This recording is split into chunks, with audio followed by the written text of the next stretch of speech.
The auction started at noon. By noon and 10 minutes, everyone already knew how it was going to end. Frost sat on every window in the trading hall. The fire in the corner barely helped. Men stomped their boots on the wooden floor to stay warm. Their breath came out in small white clouds. Outside, the wind hit the walls like it was angry at the building itself. This was Harrow Creek, Wyoming, a town that did not smile much. May stood at the front of the room. Before we continue the story, if you are new on my channel, please like, subscribe, and turn on the bell notification icon so that you will be the first to be notified anytime I drop a new story. Let's continue. She was 22 years old, dark hair pulled back tight, hands folded in front of her. She stood straight, but like someone had told her a long time ago that standing straight was the only armor a woman could wear. She wore a clean blue dress that was too thin for winter. Her boots had a crack along the left sole. And then there were the scars. They ran from her left ear down across her cheek to her jaw. Not small scars. The kind that made people look away fast. The kind that made rooms go quiet. The room went quiet now. Reverend Dodd stood beside her, holding a piece of paper he kept pretending to read. He was the one running the arrangement. A legal dowry agreement. A husband would pay a set sum. May would have a home, a name, a roof. Simple as that. That was how it worked out here. That was survival. May Calloway, Reverend Dodd said loudly. 22, strong, healthy, good hands, can read and write. Can sew and preserve and keep a home in order. Nobody moved. A man named Decker, built like a fence post, leaned over to the man beside him and whispered something. The other man laughed through his nose. Neither of them stepped forward. May heard it. She always heard things like that. She had been hearing things like that for 6 years, ever since the fire. She kept her eyes straight ahead. Reverend Dodd cleared his throat. Any man here with honest intentions is welcome to step forward and pass, said a voice from the left side of the room. Pass, said another from near the door. One man, older, gray beard, probably kind enough in another life. He actually started to step forward. He looked at May's face. Then he stopped. He stepped back. He found something very interesting to look at on the floor. May breathed in slowly through her nose. Do not cry, she told herself. Not here. Not in front of them. She had told herself that same thing many times. She was good at it now. Reverend Dodd looked nervous. He shuffled his paper again. Surely someone. And that was when the door opened. Cold air hit the room like a slap. The man who walked in was big, not just tall. Big the way old trees are big, like he had grown that way slowly, over years of hard weather. He wore a fur-lined coat with snow still on the shoulders. His beard was dark and thick. He carried a crate of iron trapping supplies under one arm, like it weighed nothing. He had clearly not come here for an auction. He had come here to pick up his winter order from the supply counter in the back. He stopped when he saw the crowd. He looked at Reverend Dodd. Then he looked at the men standing around doing nothing. And then he looked at May. May looked back at him. She did not look away. She never looked away first anymore. Looking away first had cost her too much, too many times. The big man set his crate down on the floor. Slowly, without hurrying. He reached into the inside pocket of his coat and pulled out a leather fold. He counted out bills without saying a word. Then he walked forward and placed the money on the small table in front of Reverend Dodd. The whole room stared. Reverend Dodd stared at the money, then at the man. Sir, do you understand what this is for? The man gave a single nod. And you are? Your name, sir? Caleb, the man said.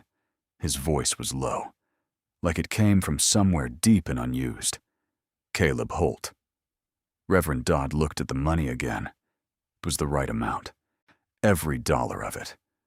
May felt something strange move through her chest, not relief, not happiness, something harder to name, like a door opening in a house you thought was locked forever. Caleb Holt did not smile at her. He did not say, "Don't worry," or "I'm a good man," or any of the things men said when they wanted you to trust them quickly. He just picked his crate back up off the floor and looked at her with steady brown eyes. "Ready?" he said. May picked up her small bag from beside the wall. Everything she owned was in it. It was not heavy. "Yes," she said. But as she followed Caleb Holt toward the door, she noticed something. On the supply counter in the back of the room, the order he had come to pick up, it was not just trapping supplies. There were books, 5 of them, thick ones, stacked careful and neat. So May slowed down for just 1 second, looking at those books. Who buys 5 books in the middle of a Wyoming winter? She looked at Caleb's broad back as he pushed the door open. She did not yet know the answer. But something told her, deep and quiet and sure, that the answer was going to change everything. The cabin was a 2-hour ride from town. May sat on the wagon bench beside Caleb and counted the trees to keep herself calm. Snow-covered pines, hundreds of them. The kind of forest that swallowed sound whole. No other houses, no other smoke, just white and gray and the steady breathing of the horse. Caleb did not speak for the entire ride. May had met quiet men before, but this was different. This was not the quiet of a man who had nothing to say. So this was the quiet of a man who had learned, somewhere along the way, that words cost something, and he spent them carefully. She decided not to fill the silence. She had done enough of that in her life, talking to make other people comfortable. She was done with that. The cabin appeared through the trees like something hand-built by someone who cared. Small but solid. Good roof. Stacked wood along the whole left wall, enough for 2 winters. A water pump near the door. Smoke already rising from the chimney, which meant he had banked a fire before he left that morning. A man who planned ahead. May noticed that. Caleb stopped the wagon and climbed down. He unloaded his crate. Then he looked at her bag, still in her hands, and said, "I'll show you inside." The cabin had 2 rooms. The main room held a stone fireplace, a table, 2 chairs, a cast-iron stove, and shelves lined with supplies so organized they looked like a store. The second room had a bed, a wool blanket folded in a perfect square, and a small window that faced east. "That room is yours," Caleb said. May turned and looked at him. "And you?" "I sleep here." He nodded toward a cot tucked beside the fireplace. Short, barely long enough for a regular man. For Caleb, it was going to be a problem every single night. May opened her mouth to say something about that. Caleb had already turned away and started stacking the new supplies onto the shelves. So she went to her room. She sat on the edge of the bed. She listened to the snow against the window. She told herself she wasn't going to cry, and this time she almost believed it. 3 days passed. Caleb cooked his own meals. He never asked May to cook. He put a plate in front of her at the table every evening without saying much more than sit. The food was plain, salt pork, beans, cornbread. But it was hot, and there was always enough. He never asked her to clean. He never asked her to do anything at all. May watched him carefully. She was good at watching. She had learned that when you cannot trust people with your face, you learn to read them through their hands, their habits, their silences. Caleb woke before dawn. He worked outside until midday. He came in, ate, went back out. In the evenings, he sat by the fire and stared at it like it owed him something. On the 4th morning, May came out of her room and found something new in the main space. A small wooden desk. It had not been there the night before. It was placed directly below the east-facing window, the one that caught the best morning light. It was just the right height for sitting, and on top of it, positioned square and careful, was one of the books from the supply order. May stood very still. Caleb was at the stove, his back to her. He said nothing. He did not turn around. May walked to the desk. She touched the wood. It was smooth. He had sanded it. Sometime in the night, while she slept, this man had built her a desk and sanded it smooth so she would not get splinters. "Caleb," she said. Did you build this?" A pause. "Yes." "Why?" He turned from the stove then. He looked at her directly the way he always did. No flinching, no sliding his eyes sideways. He looked at the scar on her face the same way he looked at everything else, like it was just a part of the whole picture. "Thought you might want somewhere to read," he said. May looked at the book on the desk. It was a thick one, a history of the American frontier. She picked it up and turned it over. "Do you read?" she asked. Something moved across Caleb's face, fast, like a shadow passing over still water. His jaw tightened. He turned back to the stove. "Eat your breakfast," he said. May sat down at the desk. She opened the book, but she was not reading it. She was thinking about that shadow on his face, that quick, tight look. She had seen that look before. Not on hard men, not on cold men, on ashamed ones. That evening, she tested her thought. She left the book open on the table between them after dinner, a random page. She watched Caleb's eyes drift to it. He looked at the page the way a person looks at a locked door, like they want very badly to know what is on the other side but have no key. His eyes did not move across the lines. They landed on the page and stayed in one place. May felt her heart shift. He could not read. He had not bought her to cook for him. He had not bought her to keep his house. He had paid her dowry, every dollar of it, because he needed a teacher. And he was too proud, or too scared, or too something to simply ask. She looked at his face, this giant, silent, careful man who built her a desk in the night and sanded it smooth. "Caleb," she said quietly.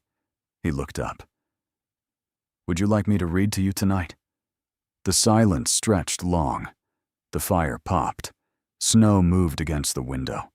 Caleb's hands, resting on the table, were completely still.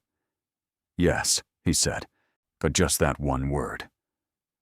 But the way he said it, low and careful and relieved, told May it was one of the hardest words he had ever spoken out loud. She opened the book. She began to read. And Caleb Holt, the mountain man who never asked for anything, closed his eyes and listened like a man hearing water after a very long drought.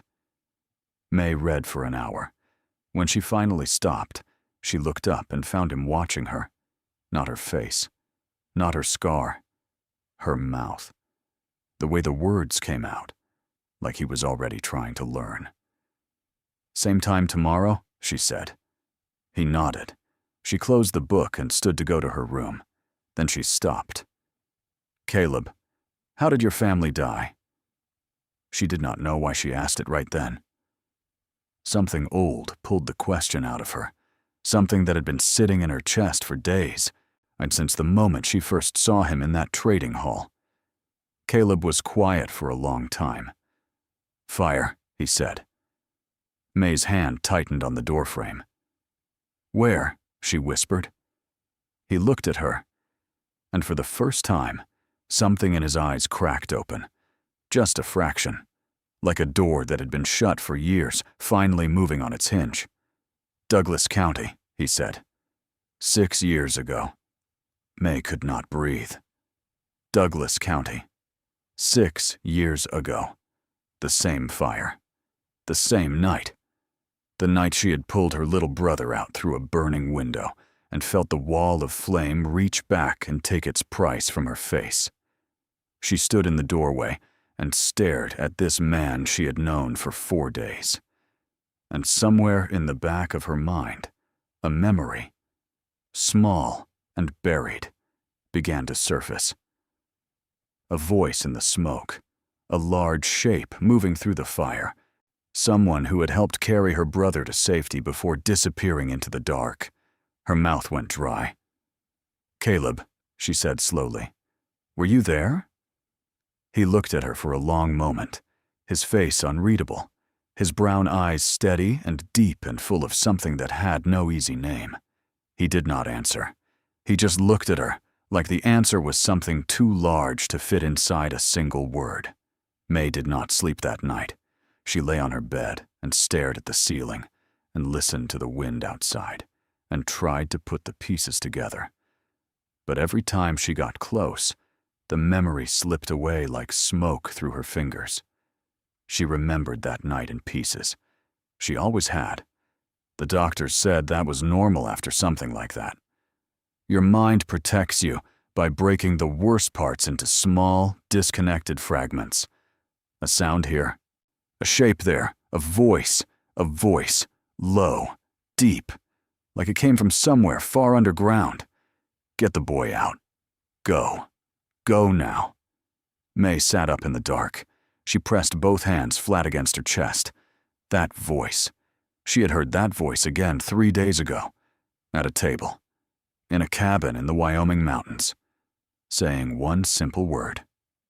Yes. She was already awake when Caleb started the fire at dawn. She came out of her room with the book under her arm and sat down at her desk. She did not open it. She watched him move around the stove. Big hands, careful movements, the same quiet efficiency he brought to everything. "You were there," she said. Not a question this time. Caleb set down the iron pot. He did not turn around immediately. He stood with his back to her and breathed. Then he turned. "Yes," he said. May felt the word hit her somewhere below the ribs. 6 years of wondering.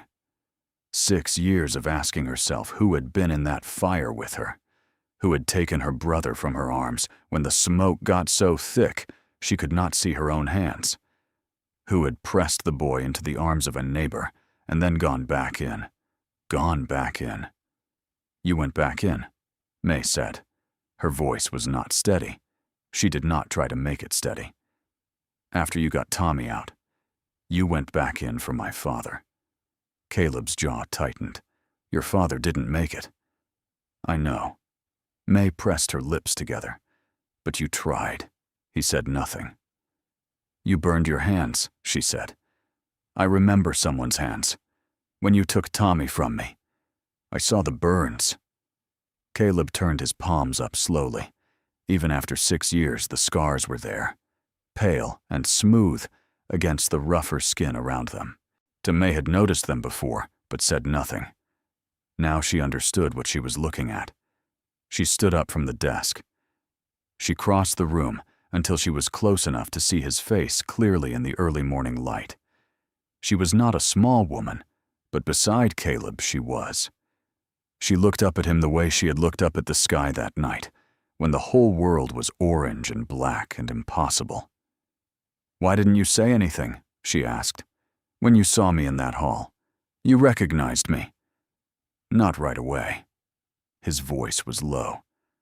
"Not until you looked at me and didn't look away." May almost smiled at that. Almost. "My brother looks at me the same way," she said quietly. "Like nothing about my face frightens him." "Nothing about your face frightens me," Caleb said. Simply, like he was stating weather. May breathed in slowly.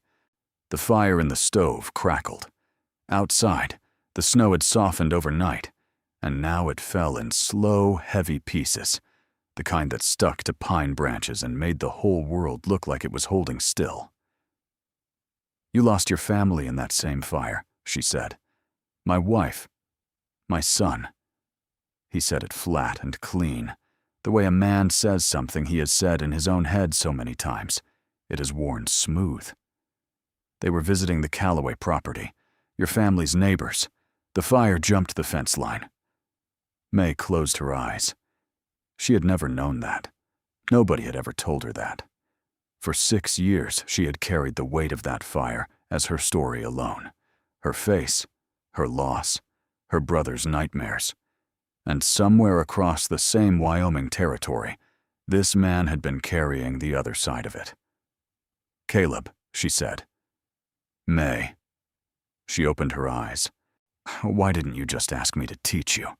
Why all of—" She gestured at the cabin, the desk, the whole arrangement. "Why not just walk up to someone and say I need to learn to read?" Something flickered in his face. Not shame, exactly. Older than shame. "My father couldn't read," he said. "His father couldn't. Out here, nobody cared. But when my son was born, I bought a Bible. I wanted to read it to him." He stopped. Never got the chance. May felt the silence after that land, heavy and soft, like the snow outside. "The book's in your supply order," she said. "Been carrying them 3 years. Couldn't do anything with them." 3 years. He gave a short nod, like he was slightly embarrassed by his own patience with himself. May looked at this man, this large, scarred, a silent man who had saved her brother and lost his own child and carried unread books through 3 Wyoming winters because he had made a promise to a boy who never got to hear it. She felt something in her chest move, not the small, cautious movement she had felt in the trading hall, something bigger, the kind of feeling that rearranges things. "Sit down," she said. He looked at her. "At the table." She picked up the book. "We are not waiting until tonight." They started that morning with letters. May tore a blank page from the back of the book and wrote the alphabet in large, clear print. She set it in front of Caleb and watched his face. He looked at those 26 letters like a man looking at a map of somewhere he had always wanted to go. He was not a fast learner, but he was the most focused student May had ever seen. And he did not get frustrated. He did not quit. When he made a mistake, he simply looked at it, corrected it, and moved forward. By the end of the first week, he knew every letter by sight. By the end of the second, he was sounding out short words. May sat beside him at the table each morning and each evening, and she taught him the way she had once been taught, patiently, without making him feel small, letting him find the rhythm of it himself.